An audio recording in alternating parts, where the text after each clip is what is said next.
আশীর্বাদ মাইক্রোফাইন্যান্সের বিরুদ্ধে প্রতারণার অভিযোগ, খোয়াই শাখা বিতর্কে। মা একটা লোন আসলো 2021-এ। তো কোন কোম্পানির? আশীর্বাদ মাইক্রোফাইন্যান্সের। তো মা 2022-এ মারা গেছে, জানুয়ারিতে মারা গেছে। তো মারা যাওয়ার পরও তারা কইছে যে কিস্তি চালাই দিতাম, তো আমি তো ইন্স্যুরেন্সের টাকা নাহলে পাইতাম না। যদি কিস্তিটা চালাই যাই তাহলে পাবো না, চেক বাউন্স পারবো। তারপরে আমি ডেথ সার্টিফিকেট আমার পর্যন্ত আমি কিস্তি দিছি। এর মধ্যে বাবা মারা গেছে, তো দুজনের কাগজ জমা দিছি, আমি ডেথ সার্টিফিকেট জমা দিছি, ওয়ারিশও জমা দিছি। তো বিগত আমি 22-23-2.5 বছর ঘুরছি এখানে। তারা কিছুদিন পরে কইছে এই কাগজ জমা দেও, ওইটা জমা দেও। প্লাস তারা আমার বাড়িতে গিয়ে 3-4 বার কাগজ আনছে। আমি 10-12 বার এখানে কাগজ জমা দিছি, কিন্তু তারা আমার খালি ঘুরাইছে। এখনও কোন টাকার কোনো ঢুকছে না। আমি প্রায় 2-3 বছর ধরে ঘুরতেছি বিষয়টা নিয়ে। তুমি কি চাও? আমি চাই যে আমি যেই ফাইনাল যে ইন্স্যুরেন্সের টাকা না তো আমি পাই। আর তোমার নাম কি? আমার নাম কিরণ রাউত, বাড়ি জাম্বুরা। আচ্ছা দাদা, খোয়াই গীতা রাউত করে আপনার একজন কাস্টমার ছিল, সে গত 2 বছর আগে সে মারা গেছে।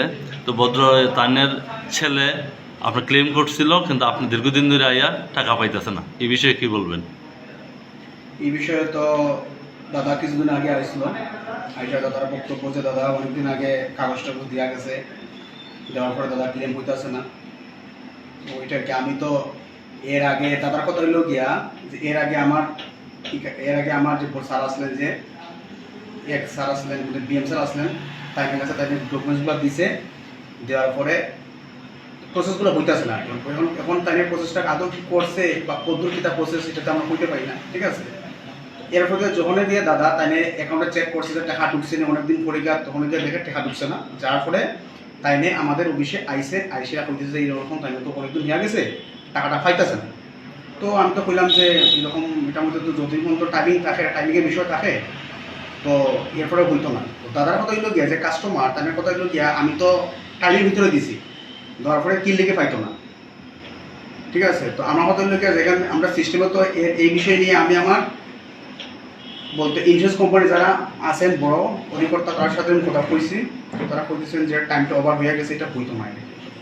আচ্ছা, আপনার যে টাইম আবার হয়েছে তাই না, তো 4-5 বার জমা দিছে, এটা তো আপনি বুঝতে পারছেন। হ্যাঁ, তাই না কইছেন আপনার স্টাফে তো এই বিষয়টা কইছে। এটা তো আপনি এক্ষণে আমরা সামনে শুনতে পাইছেন, তো তাই না আপনার স্টাফই কইতাছে 4-5 বার গিয়া তাই না বাইরে থেকে আনছে। ইন্স্যুরেন্স কোম্পানিটা কি আসলে কি ইন্স্যুরেন্স কোম্পানিটা আপনার এইচডিএফসি লাইফ ইন্স্যুরেন্স কোম্পানি। আপনাদের কোম্পানিটার নাম? আমরা হলেন আশীর্বাদ মাইক্রোফিন্যান্স লিমিটেড। আপনার নাম? আমার নাম তপন ঘোষ। আপনি কি পোস্টে আছেন? এখানে বিএইচ পদে আছি, ব্রাঞ্চ হেড। তাহলে আপনার ধারণা মানে কোম্পানির গাফিলতির কারণে ভদ্র টাকা পাইতেছেন না? না, এখানে কোম্পানি কোন গাফিলতি কিছু কইতাম না আমি, কারণ দেখেন এখানের মধ্যে আমরা তো অনেক দিন ধরে কাজ করি, কোম্পানি আমি কোনো দিক থেকে দুষ্টাম নাই, ঠিক আছে। কারণ আমরা এখানে অনেক দিন কাজ করি, আমিও এখানে অ্যাপ্রক্স মোটামুটি 6 মাস থেকে হয়ে গেছে। 6 মাসের মধ্যে যতগুলা ডেথ কেসে সবগুলো মোটামুটি শর্ট আউট হয়ে গেছে, ঠিক আছে। এখন দেখেন নতুন সিস্টেম হয়েছে, হয়তো ফার্স্ট হয়ে গেছে, আগের সিস্টেম হয়তো একটু ডিলে হইতো, ঠিক আছে, এটা হইতে পারে। কিন্তু এই লোকটা অক্টোবর অথবা ডিসেম্বর হ্যাঁ। আপনারা প্রিমিয়াম কালেকশন করছেন। আচ্ছা, যখন জমা দিছে তার ডেট অফ ডেট কবে? আগস্টে। তখন আগস্ট থেকে সেপ্টেম্বর অক্টোবর 3 মাস যে কালেকশন করছেন, সেই কালেকশনের টাকাটা কি মুখ হবে কোনি? হ্যাঁ, তাইলে মনে করেন মানে মনে করেন কেউ যদি মারা যায়, এরপরে যদি প্রিমিয়াম চালায়, তাহলে যখন টাইমে ডেথ কেসটা দিব তখন 3 মাসের প্রিমিয়ামটা একসাথে টাকা পাইবে। রিসেন্টলি এই কিরণ তারা তো হইছে না, তারা তো অন্য বিষয়। কেন হইল না? তারটা তো আমি আপনার আগের বক্তব্যের কথা কইলাম বিষয়টা কিনা। তার মানে আপনারা ভারতবর্ষের আইনের বাইরেই আপনারা সিস্টেম লাগু রাখছেন। ভারতবর্ষে কোনো আইনে এরকম কোনো সিস্টেম আছে কিনা আমার জানা নাই, ঠিক আছে। কারণ একটা মানুষ মারা যাওয়ার পরও তার বাড়ির ওয়ারিশের থেকে আপনারা মান্থলি প্রিমিয়াম আনেন, এটা কোন আইনে বলে? টাকাটা ফেরত দিছে কিনা আপনি ক্লিয়ারেশন দিচ্ছেন না বললাম। হ্যাঁ, আপনাদের তাদের টাকাটা যে কালেকশনের পরে ডেথ সার্টিফিকেট জমা দেওয়ানোর পরে ধরেন 2 মাস আগে মারা গেছে, সেই 2 মাসের টাকাটা আপনি ফেরত দিচ্ছেন কিনা সেটার কোনো ক্লিয়ারেশন নাই। এটা তো এটা কইলে মানতাম না। হ্যাঁ এবং আপনারা এখানে একটা সব এটা শুধু না, আমি কোনো একটা কথা বলবো, এখানে পুরো পার্টির সাথে চিটিং করা হয়েছে, না চিঠি একদম চিটিং করা হয়েছে।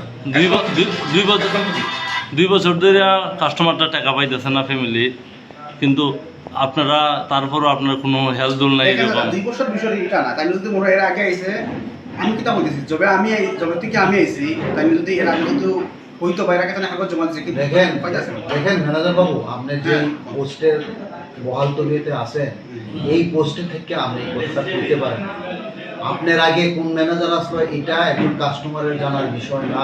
হ্যাঁ হ্যাঁ আপনি এজ এ এই ব্রাঞ্চের ম্যানেজার হিসেবে আপনার দায়িত্ব আপনার কনজিউমার পূর্ণ সহযোগিতা পাইতো, পূর্ণ পরিষেবা পাইতো। সেই পরিষেবা সঠিকভাবে আপনি দিতেছেন না।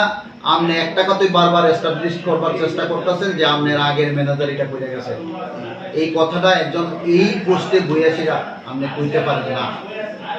এখন তাই এটা দেখতেছি কিতা করণ যায় আর কি।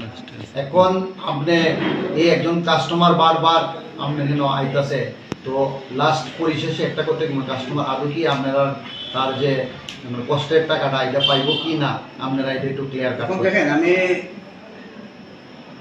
তাই যে টাকাটা এটা আমি পাইবো কি পাইতো না এটা আমি এমনি আপনাদের সামনে বইতে পারতাম না, তবে আমরা চেষ্টা করবো যে দাদা টাকাটা পাক।